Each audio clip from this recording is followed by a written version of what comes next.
नमस्कार दोस्तों, कैसे हैं आप लोग। स्वागत है आपका करंट अफेयर्स इन 5 मिनट्स में।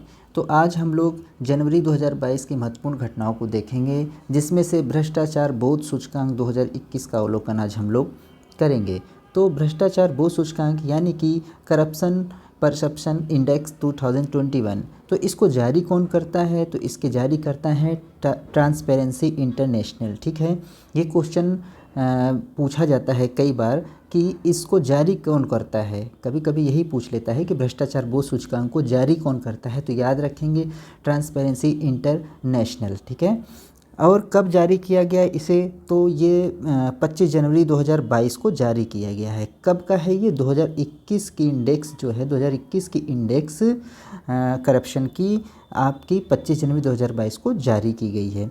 ये इतना महत्वपूर्ण नहीं है, लेकिन ये ज़रूर महत्वपूर्ण है, ट्रांसपेरेंसी इंटरनेशनल। और इसके बाद है भ्रष्टाचार बोध सूचकांक 2021 को जारी किया। ठीक है ना, यानी करप्शन परसेप्शन इंडेक्स 2021। अब इसकी महत्वपूर्ण तथ्यों को हम देख लेते हैं इसमें कि इस सूचकांक में 180 देशों, कितने देशों को शामिल किया जाता है इसमें? 180 देशों को। ठीक है ना, तो 180 देशों और उनके क्षेत्रों को उनके सार्वजनिक क्षेत्र के भ्रष्टाचार, ठीक है ना, कहाँ का सार्वजनिक क्षेत्र के भ्रष्टाचार के कथित स्तर के आधार पर रैंक किया जाता है।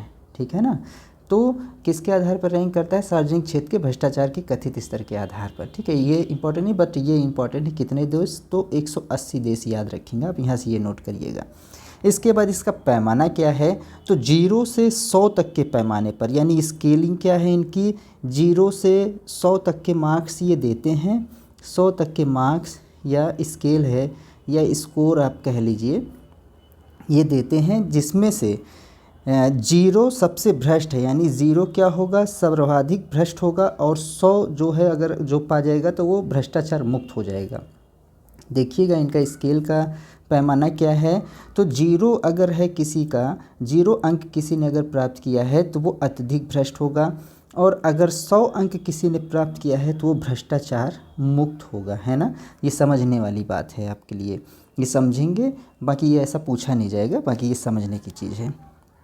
आगे है इसमें कि 131 देशों ने, ये इम्पॉर्टेंट है, 131 देशों ने पिछले एक दशक में भ्रष्टाचार के खिलाफ कोई महत्वपूर्ण प्रगति नहीं की है। यानी 131 देश ऐसे हैं जिन्होंने भ्रष्टाचार के खिलाफ कोई प्रगति नहीं हासिल की, वो जहाँ थे वहीं पर अभी हैं। ठीक है ना, इसके बाद है आपका महत्वपूर्ण है, अब यहाँ से इम्पॉर्टेंट है ये भी, कि डेनमार्क, फिनलैंड और न्यूजीलैंड, नॉर्वे उच्चतम स्कोर के साथ सूची में सबसे ऊपर हैं। कौन कौन? डेनमार्क है, फिनलैंड है, न्यूजीलैंड है और नॉर्वे है। ये उच्चतम स्कोर के साथ सबसे ऊपर हैं सूची में, ये नोट डाउन कीजिएगा। इसके बाद है आपका दक्षिणी सूडान, सीरिया और सोमालिया। है ना, दक्षिणी सूडान, सीरिया, सोमालिया क्रमशः 11, 13 और 13 अंकों के साथ, वही जो स्कोर मैंने बताया था 100 से 100 तक, ये इनका स्केल है। इसी के आधार पर ये जो है रैंक देते हैं। इतने अंकों के साथ ये सूचकांक में सबसे नीचे है ना। यहाँ 0 क्या था? यानी कि सबसे अधिक भ्रष्ट, यानी भ्रष्ट, और ये भ्रष्ट मुक्त। है ना, तो ये हो गए आपके, ये सबसे उच्चतम स्कोर के साथ ऊपर हैं ये रैंकिंग में, और ये निम्नतम स्कोर के साथ नीचे हैं रैंकिंग में। आगे देख लेते हैं अपने भारत की स्थिति। यहाँ से इम्पॉर्टेंट है क्योंकि भारत की स्थिति अक्सर करके पूछ लेता है, जितनी भी एसएससी वगैरह जैसे एग्ज़ाम्स हैं वहाँ पर ये भारत की स्थिति ही पूछ लेता है यहाँ पर। लेकिन पीसीएस वगैरह के जैसे एग्ज़ाम है तो वहाँ पर ऐसा नहीं पूछेगा, वहाँ पर 3-4 कथन दे देगा ABC करके, उसमें से दे देगा कि भारत की रैंकिंग इतनी है, डेनमार्क की रैंकिंग इतनी है, और इसको इंटरनेशनल ट्रांसपेरेंसी द्वारा जारी किया जाता है ना।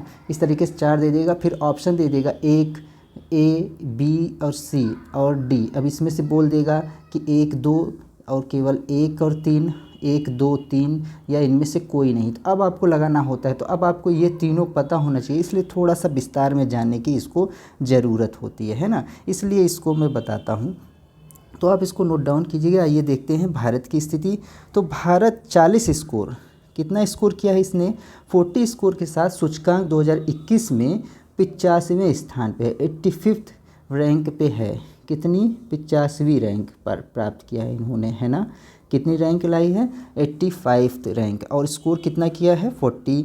इसके बाद देख लेते हैं भारत भ्रष्टाचार बोध सूचकांक 2020 में, है ना, ये भी याद रखने वाली बात है क्योंकि कभी कभी पूछ देता है कि 2020 में ये 40 स्कोर किया था, उस समय जो है ये 86वें स्थान पे था। अच्छा, अब आप सोच रहे होंगे स्कोर एक बराबर है तो फिर यहाँ भी जो है आपका 85 होना चाहिए, तो ऐसा नहीं है, हर बार स्कोर अलग अलग, मतलब स्कोर एक ही हो और स्थान बदल सकता है। क्यों? क्योंकि वो अलग अलग तथ्यों के आधार पर जो है रैंकिंग बनाते हैं, है ना।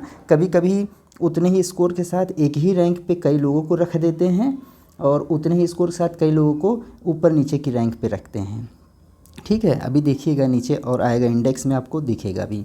तो याद रखने वाली बात है, नोट डाउन करेंगे कि इस बार 2020 के 21 के सूचकांक में वे 85वें स्थान प्राप्त किया है। और कितना स्कोर था? 40, और 40 ही स्कोर था 2020 में, लेकिन स्थान कौन सा था? 86वां। इसको थोड़ा सा ये कंफ्यूजिंग है, बट इसको अच्छे से आप नोट डाउन कर लीजिएगा ताकि अगर पूछता है तो आपका ये क्वेश्चन गलत ना होने पाए। अब देखिए यहाँ पर मैंने वही बताया हुआ है कि ये 0 से 100 तक का स्कोर देते हैं। इसके बाद यहाँ पर 40 जो है स्कोर भारत ने किया है और रैंक कितनी पाई है? 85 2021 में, और 86वीं रैंक थी 2022 में। स्कोर इतना ही था दोनों वर्ष, है ना। स्कोर कितना था? स्कोर इतना ही दोनों वर्ष, जिसमें से 0 अत्यधिक भ्रष्ट है और 100 स्कोर जो करता है वो भ्रष्टाचार मुक्त है, जिसमें से हम लोग 40 स्कोर पाए हुए हैं और स्थान हम लोगों को मिला है 85वां, यानी 85th रैंक है हमारी। याद रखिएगा और नोट डाउन करिएगा इसको। आगे देख लेते हैं जो भारत के पड़ोसी देश हैं उनकी क्या स्थिति है। तो भारत के पड़ोसी देशों की स्थिति में भूटान आपकी 25 मतलब 25वें स्थान पर है, रैंक प्राप्त किया है। ये स्कोर नहीं है, रैंक है। इसके बाद चीन 66वीं रैंक प्राप्त किया है। श्रीलंका 102 रैंक पर है। नेपाल 117वीं रैंक पर है। पाकिस्तान 140 रैंक पर है। बांग्लादेश 147 रैंक पर है। एक बार इसको नोट डाउन करके पढ़ने की आवश्यकता है। वैसे यहाँ पर इतना पूछा नहीं जाएगा, फिर भी आप लोग एक बार इसको एक नज़र में रखिएगा ताकि अगर मान लीजिए ऐसा क्वेश्चन बहुत टफेस्ट बना देगा तो पूछ सकता है, बाकी आपको जानने की ज़रूरत है। आगे देखते हैं करप्शन चार्ट। ये देखिए मैंने बनाया है। करप्शन चार्ट में देख लीजिएगा कि स्कोर दिया हुआ है, कंट्री दिया हुआ है और रैंक दिया हुआ है, ठीक है। ये ऊपरी रैंक का है।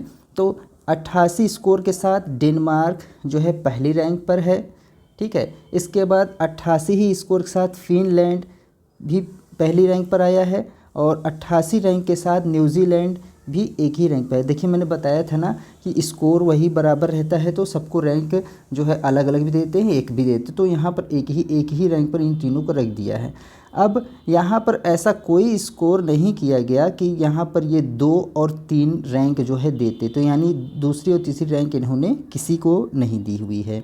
इसके बाद 85 स्कोर के साथ नॉर्वे जो है चौथी रैंक पर है और 85 स्कोर के साथ ही सिंगापुर चौथी स्थान पर है। इसके बाद 85 स्कोर के साथ ही स्वीडन आपका देखिए चौथे स्थान पर है ना। यहाँ पर जो है 3 देश जो हैं आपके 4th स्थान पर। फिर 5वां और 6ठा रैंक किसी ने नहीं प्राप्त किया है। फिर आपका 84 स्कोर के साथ स्विट्ज़रलैंड जो है 7वें स्थान पर है और 82 स्कोर के साथ नीदरलैंड 8वें स्थान पर है और 81 स्कोर के साथ आपका लग्जमबर्ग 9वें स्थान पर है। और इसके बाद ये 80 स्कोर के साथ जर्मनी 10वें स्थान पर है। तो ये था एक चार्ट। और आप सोच रहे होंगे ये क्या है, तो ये पिछली बार का जो मतलब 88वीं रैंक पर ही डेनमार्क पिछली बार भी था और वो उसी के बराबर है। फिनलैंड अपने स्कोर में बढ़ोतरी किया है इसलिए ऊपर का निशान टिक है और इसके साथ 88 स्कोर के साथ न्यूजीलैंड भी जो है उसी स्थान पर है, वही उतना ही स्कोर प्राप्त किया है। इसके बाद नॉर्वे जो है इन्होंने गेन किया है और 85 स्कोर पाया है इस बार। सिंगापुर जो है पिछली बार के बराबर ही है, ठीक है। और स्वीडन भी पिछली बार के बराबर है। स्विट्ज़रलैंड नीचे गया है, 84th स्कोर किया है, आपकी बार इनका स्कोर कम हुआ है जो है। और नीदरलैंड जो है उतने ही स्थान पर है, उतना ही स्कोर किया है। और लग्जमबर्ग ने ऊपर स्थान लिया अपना 81 स्कोर के साथ, ठीक है। इसके बाद ये जर्मनी देख लीजिएगा, थोड़ा सा नीचे नहीं दिख रहा होगा आप लोगों को, तो 80 स्कोर के साथ पिछली बार भी उतना ही था और जर्मनी जो है 10वां रैंक प्राप्त किया हुआ है। तो ये एक छोटा सा चार्ट था, इससे आपको समझने में मदद मिली होगी। हालांकि इतना डीप इसको समझने की आवश्यकता नहीं, लेकिन फिर भी देखने और समझने के लिए बहुत ज़रूरी है, क्योंकि पूछ लेगा कभी कभी, हो सकता है कि नंबर 1 रैंक पे कौन कौन है, तो वहाँ कंफ्यूज नहीं होना है कि नंबर 1 रैंक पे जो है आपके 3 देश डेनमार्क, फिनलैंड और न्यूजीलैंड हैं। और इंडिया यानी भारत का स्थान कौन सा है, तो भारत 85th रैंक प्राप्त किया है और स्कोर कितना रहा है, तो 46 रैंक है ना। एक बार देख लेते हैं रैंक कितनी है, 40 रैंक है, सॉरी 40 स्कोर है। ये देखिए 40 स्कोर है। इंडिया जो है आपका भारत जो है रैंक कितनी है इस बार, तो 85 है और स्कोर कितना है, तो 40 स्कोर है ना। ये है आपका 2021 का। और 2020 में रैंक कितनी थी, तो आपकी 86 और स्कोर कितना था, 40 ही स्कोर था। ये 2020 की रैंक है, तो इसको याद रखिएगा, बहुत इम्पॉर्टेंट है। अभी पीसीएस वगैरह के जो एग्ज़ाम्स होने वाले हैं, आईएएस यूपीएससी वगैरह, या जो भी आप एग्ज़ाम्स अभी इस बीच लगेंगे आपके 6 महीने तक में, इन सब में बहुत ही इम्पॉर्टेंट रहेगा। और चूँकि ये 1 साल का एक बार आता है, तो ये अब ये पूरे साल चलेगा, ठीक है ना, ये पूरे वर्ष चलेगा। तो ये था आपका जो है भ्रष्टाचार बोध सूचकांक 2021, जिसको हम लोगों ने पढ़ लिया। इसको नोट डाउन कीजिएगा अच्छे से, और वीडियो अगर अच्छी लगी हो तो लाइक और सब्सक्राइब कीजिए। मिलते हैं अगली वीडियो में। बहुत बहुत धन्यवाद।